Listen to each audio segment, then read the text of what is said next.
e lançar no cárcere interior, no mais profundo de dentro do cárcere. Joga Paulo e Silas lá dentro. Cala esses homens. Tira-os daqui. Eles estão perturbando a cidade. Estão perturbando o que outrora era o ganha-pão ali daquele pessoal. Então vamos tentar calá-los e jogá-los dentro da prisão. Esses homens são espancados, açoitados, mas a palavra vai nos mostrar que à meia-noite eles começam a murmurar, pastor. Eles começam a reclamar, igreja. Não, a palavra ela vai ser bem enfática. Eles começam orando, eles começam entoando hinos. E eu fico tentando imaginar na minha mente, porque a gente precisa de fazer isso. Por quê? Porque a gente olha assim a palavra, isso aconteceu há quase 2.500 anos atrás. Isso é difícil da gente tentar imaginar, mas não, quando a gente lê a palavra, que a palavra é vida, a gente tem que colocar essa palavra dentro da nossa vida, porque o livro sagrado vai dizer que a palavra ela é viva e eficaz. Então, se ela é viva, a gente precisa entender que ela produz vida onde não tem vida. E se ela é eficaz, ela funciona onde a minha mão não consegue alcançar. E é isso que a gente precisa de começar a entender, meus irmãos. Eu não vim aqui trazer uma palavra que massageie ou que faça a gente sair daqui eufórico, não. Eu vim aqui trazer uma palavra que nos confronta para a gente poder perceber que se não for mediante o poder da palavra, a gente não consegue ficar de pé. A gente não subsiste, porque uma igreja que não ora, que não lê a palavra, ela não subsiste. Ela está fadada ao fracasso, assim como nós. Porque a gente precisa entender que nós somos membros de um corpo, e um corpo que precisa andar bem ajustado.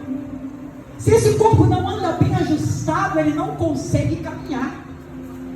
Então a gente precisa entender e virar uma chave dentro da gente. Porque quem prestou atenção no testemunho daquela irmã, no que foi entoado aqui como cântico, desde a hora que eu cheguei, vai estar falando do poder da palavra e ela se cumpre. Então como é que a gente quer entender e ficar pregando um Jesus que a gente não conhece? Nós pregamos um Jesus, mas a gente precisa de conhecer esse Jesus que a gente prega. Porque esse Jesus, ele ressuscitou e ele está vivo e ele virá. É esse o Jesus que eu prego, é esse o Jesus que nós como igreja devemos seguir e servir. Porque quem não passa aflição aqui nessa terra, o que a palavra vai dizer, meus irmãos? Que no mundo tereis o quê? Aflição. Mas em contrapartida, Deus vai dizer, mas tem de bom ânimo.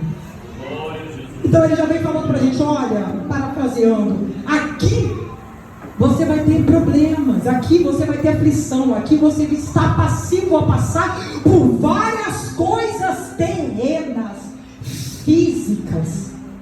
Mas tenha de bom ânimo, porque eu estou contigo. Mas tenha de bom ânimo, porque eu disse que ressuscitaria e ressuscitei. Tenha bom ânimo, porque eu disse que viria e estou preparando a minha igreja para a minha chegada. Deus é maravilhoso, meus irmãos. Então ele está nos preparando. Eu costumo dizer, porque eu creio nisso, o Senhor, Ele não coloca os seus filhos em total provação, Ele coloca os seus filhos em preparação. Aí você pergunta, mas Senhor, mas para que essa preparação? Não pergunte o para quê, só se prepare. Só se prepare, só se prepare, porque é preparação. O que você está passando aqui é preparação. O Senhor não cria filhos mimados, o Senhor cria soldados preparados. Então nós precisamos, quando a gente olha para a palavra, e principalmente para esse texto, ele vai mencionar isso. Meus irmãos, Paulo e Silas estavam espancados, e eu devo imaginar que não eram, quando a palavra vai dizer em algumas traduções, ela traz vergões do corpo. Aqui, alguém aqui já deve ter tomado uma varada ou outra quando era criança, e sabe que dói. Agora você imagina vários deixam vergões no corpo. Eles deviam estar brutalmente machucados. E além de tudo, jogados no cárcere interior. Isso quer dizer que eles foram jogados quase numa cave, no profundo de uma prisão. Amarrados aos tornozelos, aos pés. Mas eles não estavam lá à toa. Eles não chegaram lá por chegar. Mas ao invés de murmurar, de gritar, de dizer: ah, Senhor, por que isso está acontecendo comigo? Porque nós temos a mania de falar dessa forma, a questionar a Deus assim: o porquê?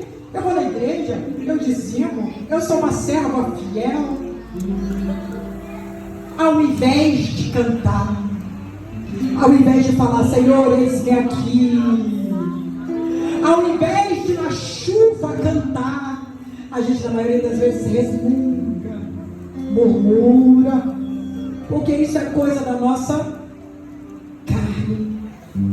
Que a palavra vai dizer que desde Gênesis o Senhor vai nos mostrar que a nossa descendência, a nossa, meus irmãos, raiz, ela é caída, ela é adâmica. Então a gente precisa entender que a carne coopera para o mal, porque a palavra também ela vai mencionar isso. Então, uma primeira coisa que a gente precisa entender: carne e alma cooperam para o mal. Espírito vivificado fortalece a alma e a carne. É por isso que a gente precisa de fortalecer o espírito mediante a palavra.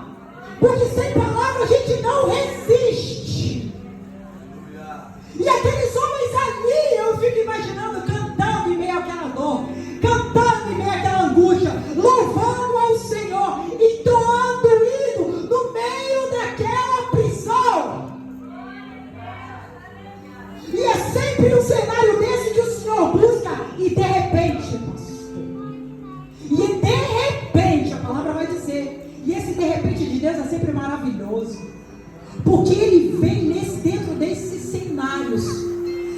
cenários que não são satisfatórios, mas as pessoas que estão ali dentro sabem o porquê estão ali. Então a nossa vida, na maioria das vezes, não está num cenário propício.